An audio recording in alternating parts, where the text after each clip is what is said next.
अभी तो दुश्मन हमसे दूर है, उसकी पहचान भी हमसे दूर है, लेकिन मुझे उम्मीद है कि अब हम समझदारी से आगे बढ़ेंगे और मिलकर दुश्मन से और देश विरोधी ताकतों से, आतंकवादी ताकतों से लड़ेंगे। हमें यह भी समझना होगा कि दुश्मन भी ये चाहता है कि हम आपस में लड़ें। भाई, भारत के मुसलमान का पाकिस्तान के मुसलमान से क्या मतलब? हम किसी की कई की सजा दूसरे को नहीं दे सकते, ये न्याय का सिद्धांत भी नहीं। इसलिए सिर्फ धर्म के आधार पर अपने भाइयों से ना लड़ें और मिलकर आतंकवाद से लड़ें, ऐसी भी मैं आपसे अपील करता हूं। आपका भाई चंद्रशेखर आजाद। साथियों, जय भीम, जय भारत, जय संविधान। आज आपके बीच में एक महत्वपूर्ण अपील को लेकर आया। मैं इस अपील को करना अपना कर्तव्य भी मानता हूं और नैतिक जिम्मेदारी। साथियों, डॉक्टर बाबा साहब अम्बेडकर ने कहा था कि हम प्रथम और अंतिम भारतीय हैं। एक भारतीय होने के नाते भारत पर जो हमला हुआ पहलगांव में, मैं उन परिवारों की पीड़ा को समझ सकता हूं जिन परिवारों ने अपनों को खोया। किसी ने अपना पिता खोया, किसी ने अपना बेटा, किसी ने पति, किसी ने अपना भाई।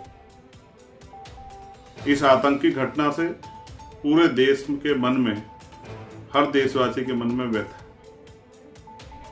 हर कोई चाहता है कि इस आतंकवाद का मुंह तोड़ जवाब दिया जाए। लेकिन साथियों, गांव की एक कहावत है कि जब किसी घर पर, परिवार पर हमला हो तो पूरा परिवार मिलकर उन विरोधियों से लड़ता है।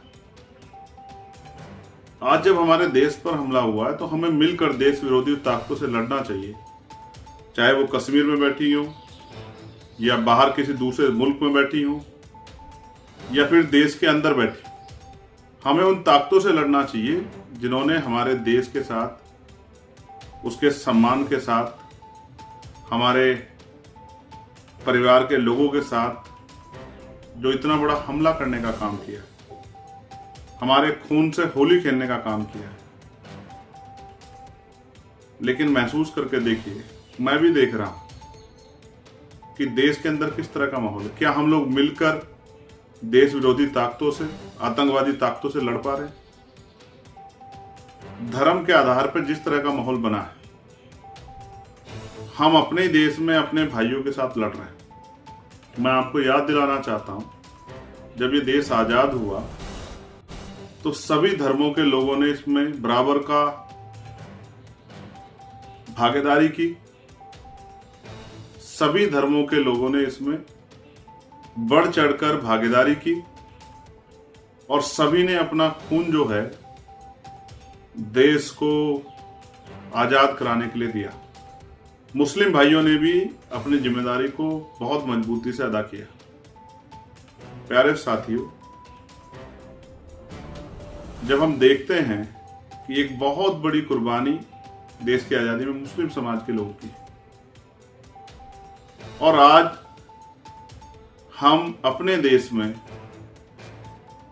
मुसलमान भाइयों के साथ जिस तरह की हिंसा में शामिल हो रहे हैं, तो मेरे मन में ये खतरा पैदा होता है कि जो दूर बैठा दुश्मन है, दूर किसी देश में या देश के अंदर ही, उसने यही सोचा होगा कि किस तरह देश के अंदर आंतरिक जो है एक युद्ध छिड़ जाए, कि देश के लोग आपस में अपने आप लड़ते रहें। दुश्मन यही तो चाहता है और हम उस दुश्मन के मंसूबों को कामयाब कर रहे हैं। तो हम उसके मोहरे, उसकी टूल किट नहीं है तो क्या है? दुश्मन यही चाहता है कि हम आपस में लड़ेंगे तो हम उनसे नहीं लड़ पाएंगे। आप ये महसूस करके देखिए, अनुभव के आधार पर कह रहा हूं। मैं मानता हूं कि गुस्सा हम लोगों में है, उनमें भी नौजवानों में देश के प्रति जो हमला हुआ है उसको लेके एक बहुत बड़ा आक्रोश और गुस्सा है। लेकिन आप महसूस कीजिए कि अगर इस गुस्से का प्रकोप, इस गुस्से से हम किसी गरीब को, कमजोर को सताने का काम करेंगे, उसको नुकसान पहुंचाने का काम करेंगे, जिसका कोई दोष नहीं है इस हमले में, सिर्फ धर्म के आधार पर हम उसको चोट पहुंचाने का काम करें, उसके परिवार को नुकसान करने का काम करेंगे, तो दुश्मन के द्वारा उसका ब्रेन वॉश करना कितना आसान है।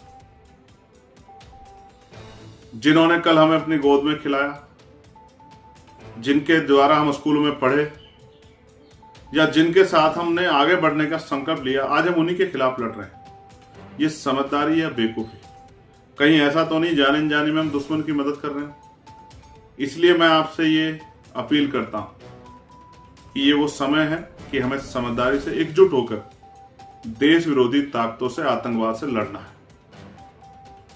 मैं आतंकवादी ताकतों को भी ये कहना चाहता हूं, भले ही देश में हम अपने हक अधिकारों के लिए सरकार से रोज संघर्ष करते हैं, लेकिन जब देश पे हमला होगा तो हम सब लोग एकजुट होकर देश विरोधी और आतंकवादी ताकतों से मिलकर लड़ेंगे। ये बात मैं स्पष्ट रूप से कहना चाहता हूं, क्योंकि देश पहले, देश का सम्मान पहले। लेकिन मैं नौजवान भाइयों से अपील भी करता हूं कि दुश्मन की चाल में आके देश में अपने साथ रहने वाले भाइयों से ना लड़े और ऐसा माहौल ना बनाए कि दुश्मन बिना कुछ करे जीत जाए।